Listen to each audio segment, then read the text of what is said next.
صوت القراء يناديكم يا أهل الله نوافيكم بكلام يتلى يهديكم للحفظ له ويعليكم صوت القراء يناديكم. Assalamualaikum warahmatullahi wabarakatuh. Anda semuanya, jumpa lagi dalam pembelajaran PAI dan Budi Pekerti kelas 12 SMA SMK.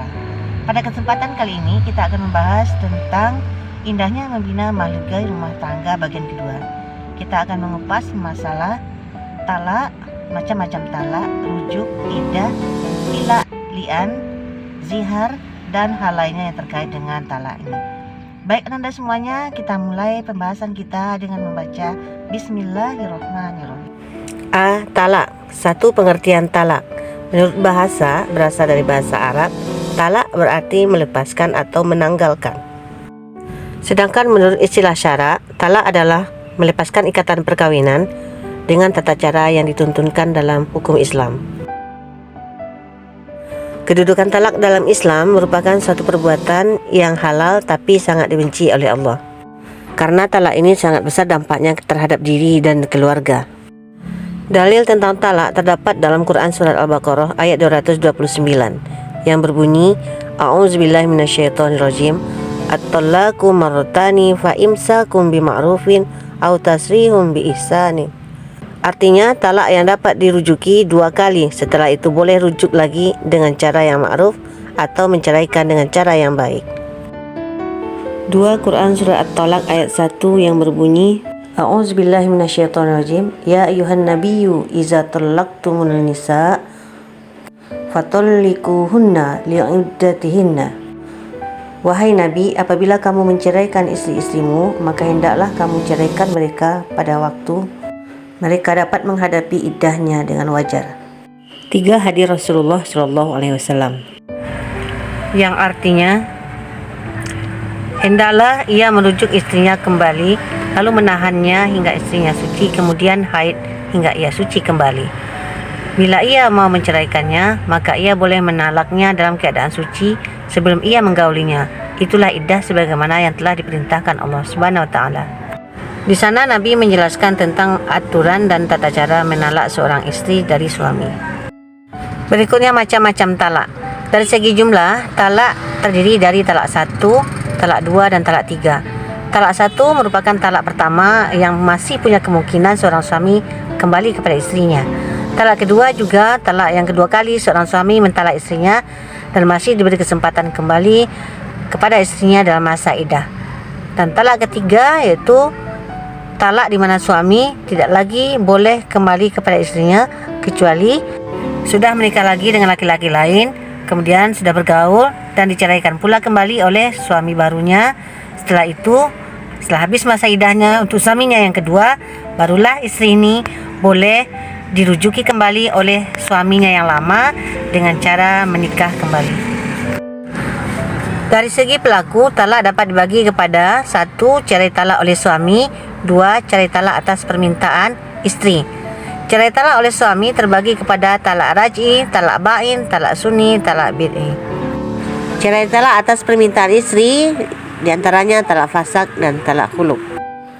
Talak raj'i adalah talak yang boleh dirujuki kembali oleh suaminya selagi dalam masa iddah. Apabila suaminya ingin kembali setelah habis masa iddah, maka harus dengan akad nikah lagi. Yang termasuk ke dalam talak raj'i adalah talak 1 dan 2. Talak ba'in. Talak ba'in terbagi 2, talak ba'in sugra dan talak ba'in kubra.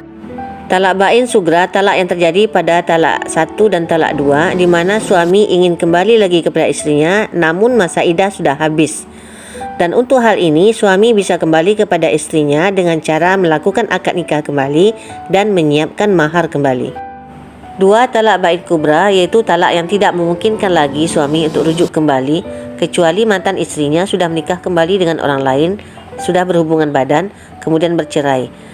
Nggak habis masa iddahnya, barulah suami yang dulu boleh rujuk kembali kepada istrinya dengan cara akad nikah kembali.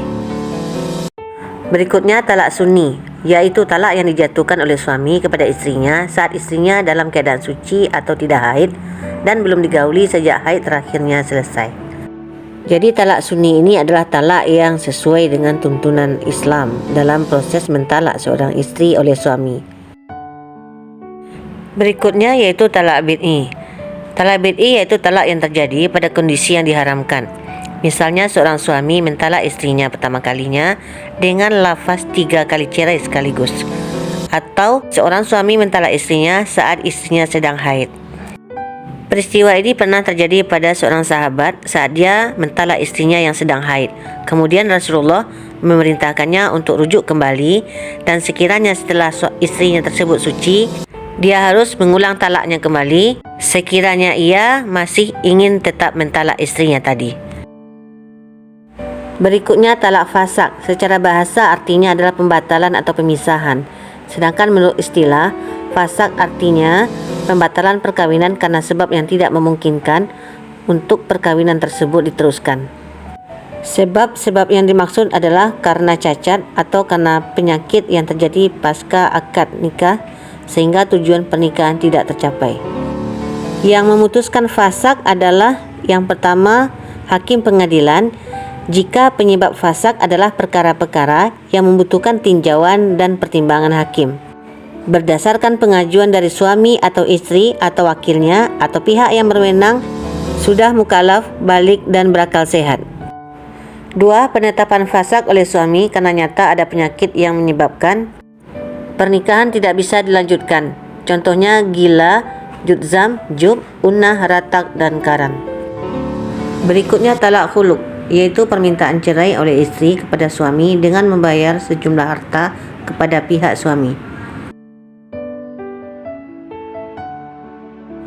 Dari segi tegas atau tidaknya kata yang digunakan, talak terbagi kepada 2. Yang pertama talak sarih, yaitu talak yang diucapkan dengan kata-kata cerai atau kata-kata talak itu sendiri. Contohnya, saya talak engkau. Yang kedua talak kinayah, yaitu talak dengan kata-kata sindiran atau kiasan. Dalam hal ini harus dikembalikan lagi kepada niat suami, apakah memang untuk menalak atau bukan. Dilihat dari segi penyampaian, talak dibagi kepada 4. Yang pertama talak dengan lisan, yang kedua talak dengan tulisan, yang ketiga talak dengan isyarat, yang keempat talak melalui utusan. Berikutnya rujuk.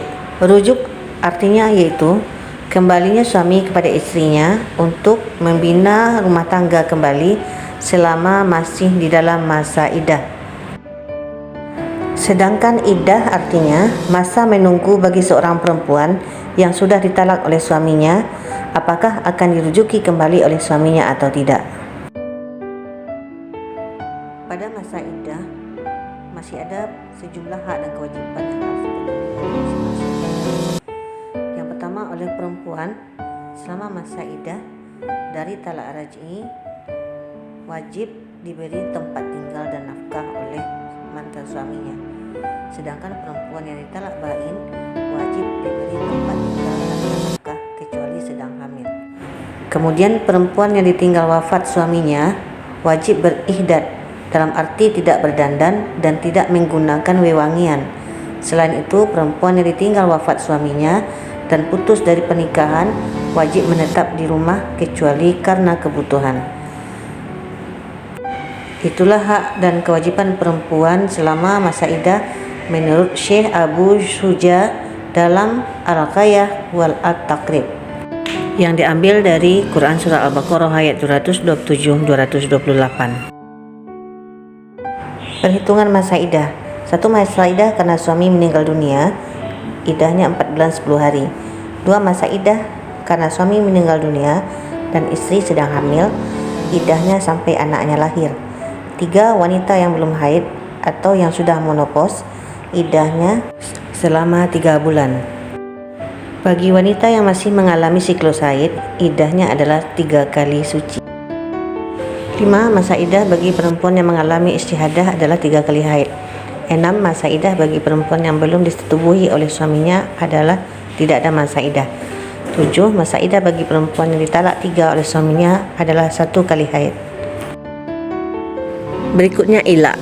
Ilak yaitu sumpah suami untuk tidak mencampuri istrinya atau menahan nafsunya selama 4 bulan atau dalam waktu tertentu. Ilak dibolehkan selagi untuk memberikan pelajaran kepada istrinya. Li'an yaitu tuduhan seorang suami terhadap istrinya bahwa istrinya telah berzina. Tuduhan tersebut disertai dengan penegasan bahwa dia tidak berdusta. Seandainya dia berdusta, maka dia bersedia menerima laknat dari Allah.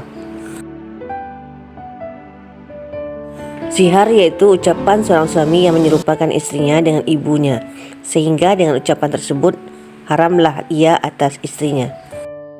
Baik ilak maupun zihar, jika suami ingin kembali kepada istrinya setelah mengeluarkan kata-kata sumpah atau mengeluarkan kata-kata zihar, maka suami tersebut harus membayar kafarat. Kafaratnya adalah dengan memerdekakan seorang budak, atau jika tidak bisa, dengan berpuasa 2 bulan berturut-turut, atau jika tidak mampu, dengan memberi makan 60 orang miskin. Sebelum pembayaran kafarat, haram bagi suami untuk menggauli istrinya. Setelah kafarat dibayarkan, barulah istrinya halal kembali. Beberapa usaha yang dapat dilakukan untuk menjaga rumah tangga. Yang pertama, menjalankan kewajiban masing-masing dengan baik. Yang kedua, saling berkomunikasi dengan baik. Yang ketiga, selalu bersifat terbuka, saling bermusyawarah, saling menghargai dan saling peduli.